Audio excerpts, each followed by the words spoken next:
ভাইরে ভাই, সার্ভিসের পর তো সাউন্ড মাথা নষ্ট পুরা। এতদিন কই ছিলা ভাই তুমি? ফাটাফাটি লাগতেছে। Hello everyone, welcome to Mototech. So আজকে যাচ্ছি মিরপুর 10 নম্বর মোটোজেনিয়াস মেহেদি ভাইয়ের শপে। সো এখানে মাস্টার সার্ভিস দেবো একটা। মোটামুটি 4-5-6 মাসের মতো হয়ে গেছে সার্ভিসিং করানো হয় নাই। সো ভাবলাম সামনে ঈদ আছে, তো এর আগে একটা সার্ভিসিং করাই নেই। মোটামুটি আইডিয়া আছে কী কী চেঞ্জ করতে হবে, কারণ আগে একবার কথা বলে আসছিলাম। আর এখন যে চাপ বাইকের সার্ভিসিংয়ের, সো আমার যাওয়ার কথা ছিল, বলে রাখছিল ভাই যে 11টার আগে আসতে, 10:30-11টা, কিন্তু একটা কাজের কারণে লেট হয়ে গেল। মোটামুটি 11:30 হয়ে যাবে এখন। সো হয়তো বা প্রথমে পাবো না, তো প্যারা নাই, কিন্তু যেহেতু জানি কী কী মোটামুটি চেঞ্জ করতে হবে, আগে যাই বাইকটা খুলুক, দেখি কী অবস্থা। সো আবার কথা হচ্ছে একদম সার্ভিসিং সেন্টারে যাওয়ার পর। সো আসার সাথে সাথে বাইক খুলতে দিছি, তাই ভিডিও অন করলাম মাত্র। এই যে মোটোজেনিয়াস মেহেদি ভাই, এটার ওনার। সো মিরপুর স্টেডিয়ামের 5 নম্বর গেট থেকে অপোজিটের যে গলিটা, অথবা বাইক পট্টির 3 নম্বর যে গলিটি ঢুকলে আপনি মোটোজেনিয়াস পেয়ে যাবেন। সো দেখতেছি ভাই ডিসঅ্যাম্বল করা শুরু করে দিছে অলরেডি। সো এখন খোলার শেষ, সব কিছু নিয়ে গেছে, ফুয়েল ট্যাঙ্কও নিয়ে গেছে ভিতরে। ভুল করছিলাম যে ট্যাঙ্কে অনেক তেল ছিল, সো তেল ফাঁকা করে আসা উচিত ছিল। ভিতরে অনেক ধুলাবালি জমে গেছে।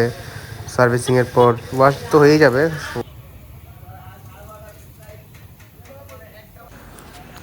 তো এখন ভাই থ্রটল বডি আর হচ্ছে এফআইটা খুলতেছে। সো খোলার পর মেশিনের মাধ্যমে ক্লিন করা হবে এখানে। থ্রটল বডিটা আলট্রাসনিক মেশিনে, আর হচ্ছে এফআইটা তো মেনলি এফআই ক্লিনারে আছে, ওইটাতেই ক্লিন করে। খুলতে একটু প্যারা আছে, চিপা চাপা তো।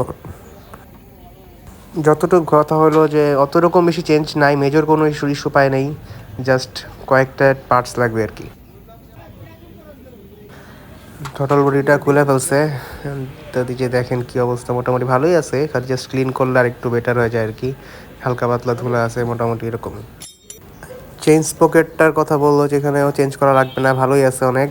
একটু একটু ময়লা জমে আছে, ময়লাগুলো আর কি একটু পরিষ্কার করে দেবে পরে। এমনি চেঞ্জ পকেট নিয়ে কোনো ইস্যু নেই, আলহামদুলিল্লাহ ভালো আছে। এইখানে হচ্ছে মেনলি থ্রটল বডি ক্লিনারটা, আর হচ্ছে এখানে হচ্ছে এফআই ক্লিনারটা। সো এফআই ক্লিনার আমারটা দিয়ে দিছে অলরেডি, কাজ চলতেছে। আর এখানে হচ্ছে আমার থ্রটল বডিটাও দিয়ে দিছে, কাজ চলতেছে। পানি যেহেতু চায় না যায়, তাই উপরে দেওয়া হয়েছে। সো পার্টসপাতি সবই কেনা শেষ, কিনে আসলাম। তো এখানে আসার একটাই সুবিধা, সব পার্টস পাওয়া যায়। যেমন পিছনের চাকার ড্রাম রাবারটা লাগতো রিয়ার টায়ারের, ওইটা আনছি। এয়ার ফিল্টারটাও আনলাম নতুন, এটাও চেঞ্জ করা লাগতো। তো আর হচ্ছে টাইমিং চেনটাও লাগছে, কারণ বারবার টিপিটের সাউন্ড চেঞ্জ হয়ে যাচ্ছে, তাই টাইমিং চেন আর হচ্ছে ক্যামরকারটাও চেঞ্জ করা লাগছে। এটা মানে ক্যামরকারটাও নিয়ে আসছি। টুকিটাকি এগুলোই লাগছে। আর প্লাগটাও চেঞ্জ করছি, কারণ প্লাগটাও লাগতো যেহেতু খোলা হয়েছে। আর এয়ার ফিল্টারটা এখন লাগাইতেছে ভাই। এয়ার ফিল্টারটা আগেরটা শেষের দিকেই, আর বেশি হলে 100 কিলো চলতো, তো নতুনটাই লাগাই নিলাম একবারে। ভাই সুন্দর করে ফিটিং টিটিং করে দিতেছে, ড্রাম রাবারটা পরে লাগাবে হয়তো। সো এখন এয়ার ফিল্টারটা লাগাই ফেলছে, এখন ক্লাচ কেবলটা গ্রিজিং করে দিচ্ছে, টুপ করে দিতেছে। একটা জিনিস ভালো যে লাগছে যে এদের অ্যাটলিস্ট কাজের মধ্যে কোনো তাড়াহুড়া নাই, আস্তে ধীরে কাজটা করছে সবগুলো। চেঞ্জ পকেটের বিয়ারিংটাও চেঞ্জ করলাম, এটাও ভাই ফিট করে দিতেছে সুন্দর মতো, মুছে টুছেও দিতেছে। ধুলাবালিতে জমে থেকে কালো হয়ে গেছিলো একদম, ভালোই লাগতেছে এখন। এখন ড্রাম রাবারগুলো লাগাইতেছে ভাই, ড্রাম রাবারগুলো জোড়ায় জোড়ায়, তো দুইটা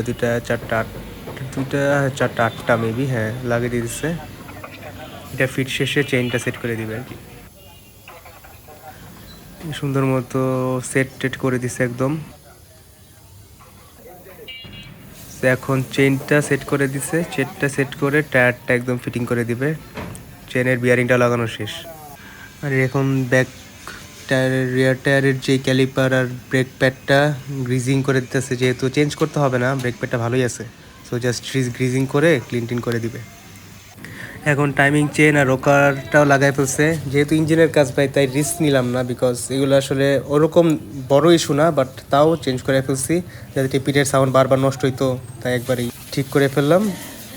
নিশ্চিন্তা ভাই এখন মোটামুটি সব কিছুই ফিট দেওয়া শেষ, এখন জাস্ট ক্লিনটা করা বাকি, চেসিসটা ক্লিন করতেছে আর ভাই আর আরেকটা ছোটো ভাই আছে, ও সামনের চাকার যেই ক্যালিপার আর ব্রেক প্যাডটা ক্লিন করতেছে। যেহেতু ব্রেক প্যাডটার সমস্যা হয়নি, অত ভালো আছে, তাই আর কি এরকম চেঞ্জ করা লাগতেছে না। আর সুন্দর মতো ভাই ওয়াশ টাশ করে দিতেছে, যে ধুলাবালি ছিল সব ধুলাবালিগুলো বাইট টাইট করে দিছে একদম। এখন পুরো সুন্দর চকচক করতেছে বাইকটা, ভাই চকচক করাইতেছে। আর এক ছোটো ভাই এখানে ব্রেক প্যাডটা ঠিক করতেছে। ব্রেক প্যাডটা ভালো হচ্ছে, ভাবছিলাম ফাইটুটা লাগাবো, কিন্তু পরে দেখলাম যে যেহেতু লাগবে না তো আর চেঞ্জ করি না। ছোটো ভাইটা এখন মেনলি ছোট সামনে চাকাটা আর কি ফিট করতেছে ক্যালিপার সহ, আর আসলাম ভাই আর কি ফুয়েল ট্যাঙ্ক আর বাইকটা অ্যাসেম্বল করতেছে। কাজ শেষ মোটামুটি, অ্যাসেম্বলিং শেষের দিকে, শেষই হয়ে গেছে প্রায়। এখন জাস্ট একটা ওয়াশ বাকি, লাস্ট ওয়াশ, আর হচ্ছে ওবিডি স্ক্যানার দিয়ে চেক করে দিবে সব কিছু। ভাই রে ভাই, সার্ভিসের পর তো সাউন্ড মাথা নষ্ট পুরা। এতদিন কই ছিলা ভাই তুমি? ফাটাফাটি লাগতেছে ভাই। ওবিডি স্ক্যানার দিয়ে স্ক্যান করে দিতেছে, কাজ শেষ, সব কিছু ডান। জাস্ট ওয়াশ করব, ওয়াশ করে যেহেতু ইফতারি একদম লাস্টের দিকে, ওয়াশটা শেষ করে বাসার দিকে এসে বসছি, যেহেতু ইফতারে আর 5-7 মিনিট আছে। সো এখন আর কি দেখেই ভালো লাগতেছে কেন জানি আমার, মানে কি বলবো আসলে, জাস্ট সাউন্ডটা শুনেন,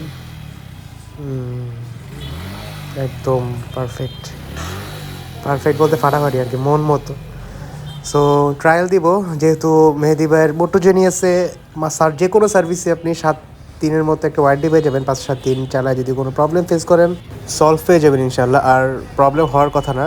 আর বাইকটা একদম ব্র্যান্ড নিউ যখন কিনছিলাম একদম ওইরকমই দেখতে লাগতেছে, টপ নচ, অ্যান্ড সাউন্ড আলহামদুলিল্লাহ খুব ভালো লাগতেছে। সো বাইকটা চালাই, দেন রিভিউ হবে আবার এই মাস্টার সার্ভিসের ইনশাল্লাহ। বাই।